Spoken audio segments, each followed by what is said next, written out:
You've probably heard that quote before. Abraham Lincoln said it back in 1858, and wow, was it a chilling prophecy for a nation that was just cracking apart at the seams. It perfectly sets the stage for the crisis we're about to unpack.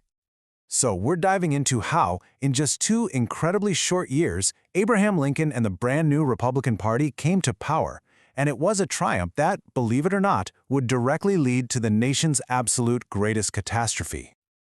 And that's really the big question, isn't it? I mean, Lincoln wasn't some radical firebrand. He was a moderate, a pretty careful politician. He seemed like the last guy who'd preside over a revolution. So, how on earth did it happen? To figure that out, our story can't start in the halls of power. Nope. We have to go back to the American frontier. To really understand the man, you have to understand his journey, all the way from a log cabin to the Illinois State House. You know, Lincoln's rise wasn't flashy. It was steady and incredibly determined. He was born into this really hardscrabble farming family, but he wanted nothing to do with that life. So he became a store clerk, joined a debating society, taught himself law, and just methodically climbed his way into the middle class, and eventually all the way to a seat in Congress. And this quote, from someone who knew him well, just nails it. They said his ambition was a little engine that knew no rest. That relentless drive is what took him from the backwoods and threw him right into the cut-and-thrust world of politics. Okay, so let's talk about his early stance on the biggest, most explosive issue of the day, slavery. And honestly, he was deeply conflicted. On one hand, he personally felt it was a great injustice, but on the other, he really doubted the federal government had the legal power to just end it.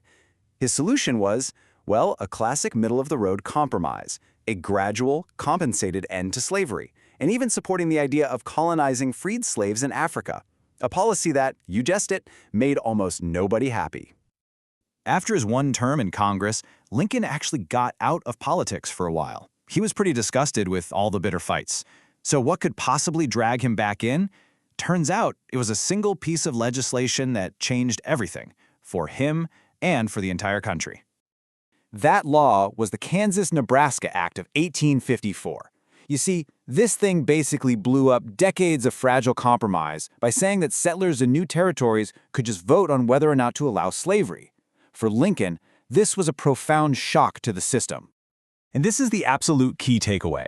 The act completely transformed how Lincoln saw the issue. Slavery was no longer just some difficult political problem you had to manage. No, it was now a moral cancer that, if you let it spread, would destroy the very soul of the nation. And that conviction reignited his ambition with a powerful new sense of purpose. So, re-energized and with a new mission, Lincoln sets his sights on a U.S. Senate seat. And this decision leads to a series of confrontations that would make him a household name all across America. In 1858, he decides to challenge the architect of the Kansas-Nebraska Act himself, the powerful Senator Stephen Douglas. Their 7 debates became this massive national spectacle, a real showdown over the future of the country itself. And the difference between these two guys was just stark.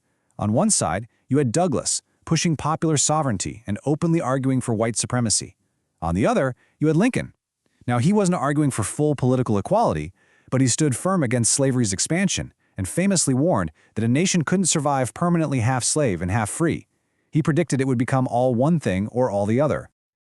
So in the end, Douglas actually won the election and kept his Senate seat. But in this amazing twist of political fate, Lincoln won something much, much bigger. By making the moral case against slavery's expansion so clearly and powerfully, he lost the battle, but basically won the war. He emerged with a national reputation as the leading voice for the Republican Party. All right, now let's zoom out from Lincoln for a second and look at the bigger picture. Because in the wake of these debates, the tensions that have been simmering for decades finally just boiled over. The whole country started to radicalize at a terrifying pace. The warning signs were suddenly everywhere. Republicans took control of the House of Representatives. Then, in 1859, the radical abolitionist John Brown raided a federal arsenal, trying to spark a massive slave rebellion. Down south, extremists called fire eaters started openly demanding that their states just leave the Union. The center was collapsing. And maybe the clearest sign of this collapse was the Democratic Party, the last big political institution that still had a foothold in both the North and the South. Well, at their 1860 convention, they completely shattered, Southern delegates stormed out when the party refused to protect slavery in all new territories. And the result? Two Democratic parties, one Northern and one Southern, each with its own candidate for president. The whole thing just imploded. This split created the perfect political storm. With the Democrats fatally divided and in total chaos, the path was suddenly wide open for a very unlikely Republican victory. The Republicans, well, they could smell blood in the water. They knew this was their moment. They needed a candidate who could unite the entire North, someone who wasn't seen as too radical, and they chose Lincoln. His personal story was compelling, and his free soil platform, just stopping slavery's expansion, not abolishing it everywhere, appealed to a huge range of voters. And the strategy worked kinda. Here's where the numbers tell a really complicated story. Lincoln won the presidency with just 40% of the popular vote. That is not a majority. He did not have a clear mandate from the American people. But then you look at the Electoral College map, and it's a completely different picture. It was a decisive win. By sweeping the free states in the North and the West, he easily secured an absolute majority of electoral votes.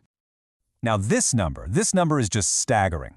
Lincoln got less than 1% of the popular vote in the entire South. In fact, in most Southern states, his name wasn't even on the ballot. He was, for all intents and purposes, a president elected by one half of the country to rule over the other half. And you can feel the shock in this quote from the diary of a South Carolina plantation mistress. This wasn't just political disagreement, it was pure terror. She just scribbled, "Oh my God, this morning heard that Lincoln was elected. Lord save us." It's a cry of just existential dread. Because you have to understand, for the South, Lincoln's victory felt like the end of their world. A man who was openly hostile to their core institution of slavery was now in charge of the entire federal government. They believed their property, their society, their entire way of life was under siege. Secession suddenly didn't seem radical. It seemed like the only logical option left. And so Abraham Lincoln, the unlikely candidate from the Illinois prairie, had achieved this incredible political triumph. He had won the presidency. But as the nation held its breath, the real question, the only question that mattered, was, could he possibly hold the Union together?